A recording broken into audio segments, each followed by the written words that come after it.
وآخر دعواهم أن الحمد لله رب العالمين۔ میں اور آپ کیسے اللہ عز و جلال کی رحمت کا مستحق بن سکتے ہیں؟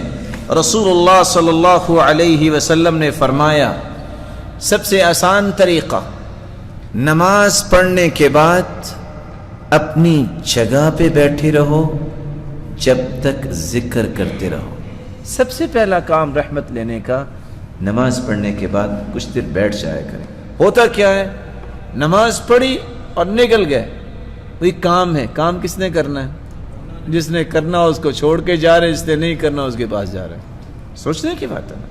دوسرا طریقہ، رسول اللہ صلی اللہ علیہ وسلم نے فرمایا، رحم اللہ رجلا صلی اربعا قبل العصر، جو 4 رکعتیں عصر کی نماز سے پہلے پڑھ لیتا ہے، رب تعالی اس پہ رحمت کی برکھا برساتے ہیں۔ تجربہ کیجیے، وقت نکالیے، نماز پڑھنے آئیے، اور عصر اور صبح کی نماز پہ فرشتوں کی ڈیوٹیاں چینج ہوتی ہیں۔ اگر آج ہمیں پتہ چل جائے نا کہ میری دکان پہ مدیر نے آنا ہے، جو بڑا ذمہ دار ہے، میں الرٹ ہو کے کھڑا ہوں کہ آج اس نے آنا ہے، اور یہاں صبح اور عصر کی نماز پہ روزانہ فرشتوں کی ڈیوٹیاں چینج ہوتی ہیں۔ اس لیے جو نماز پڑھ رہے ہوتے ہیں اللہ عز و جلال پوچھتے ہیں، وَهُوَ أَعْلَمُ بِهِمْ، اللہ جانتے ہیں، صرف ان کی گواہی لینا چاہتے ہیں۔ مِنْ أَيْنَ أَقْبَلْتُمْ، فرشتوں کہاں سے آئے؟ وہ کہتے ہیں مِنْ عِنْدِ عِبَادِ لَكَ فِي الْأَرْضِ، زمین میں گئے تھے آپ کے بندوں کے پاس، کیا کر رہے تھے؟ فرشتے کہتے ہیں أَتَيْنَاهُمْ وَهُمْ يُصَلُّونَ وَتَرَكْنَاهُمْ وَهُمْ يُصَلُّونَ، جب ہم گئے تھے تب بھی وہ نماز میں ہی کھڑے تھے، جب ہم آئے ہیں تب بھی نماز میں ہی کھڑے تھے۔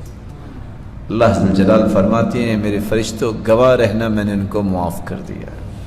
رسول اللہ صلی اللہ علیہ وسلم نے تیسرا طریقہ بیان کیا، رحم اللہ رجلا قام من اللیل فصلى وأيقظ امرأته فإن أبت نضح في وجهها الماء، اللہ رحمت کی برکھا برسائے اس انسان پہ جو رات کو تہجد کری اٹھتا ہے اور اکیلا نہیں اٹھتا، اپنی بیوی کو بھی اٹھاتا ہے، اگر پسو پیش کرتی ہے تو اس پہ پانی کا چھڑکاؤ کرتا ہے۔ وَرَحِمَ اللَّهُ امْرَأَةً قَامَتْ مِنَ اللَّيْلِ فَصَلَّتْ وَأَيْقَظَتْ زَوْجَهَا فَإِنْ أَبَى نَضَحَتْ فِي وَجْهِهِ الْمَاء، اور ایسی عورت پہ بھی اپنی رحمت کی برکھا برسائے جو رات کو اٹھ کے تہجد پڑھتی ہے، خامند کو اٹھاتی ہے، اگر وہ نہیں اٹھتا تو پھر پانی کا چھڑکاؤ کرتی ہے۔ لیکن یہ کن لوگوں کی باتیں ہیں؟ جن کو اللہ عز و جلال نے چن لیا ہوتا ہے، جن کو اللہ عز و جلال نے اپنی رحمت اور اپنی عنایات سے نوازا ہوتا ہے، ایسے لوگوں کو اس موقع پہ رحمت اللہ تعالیٰ عطا فرماتے ہیں۔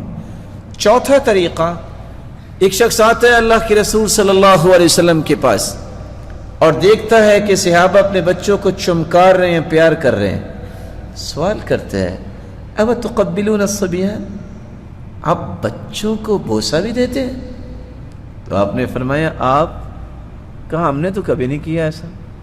آپ نے فرمایا، او املک ان نزع اللہ من قلبک الرحمہ، اگر تیرے دل سے رحمت اللہ تعالیٰ نے کھینچ لی ہے تو میں کیا کر سکتا ہوں؟ بچوں سے محبت اور ان کی تربیت، اس سے بھی اللہ کی رحمت انسان کو مل جاتی ہے۔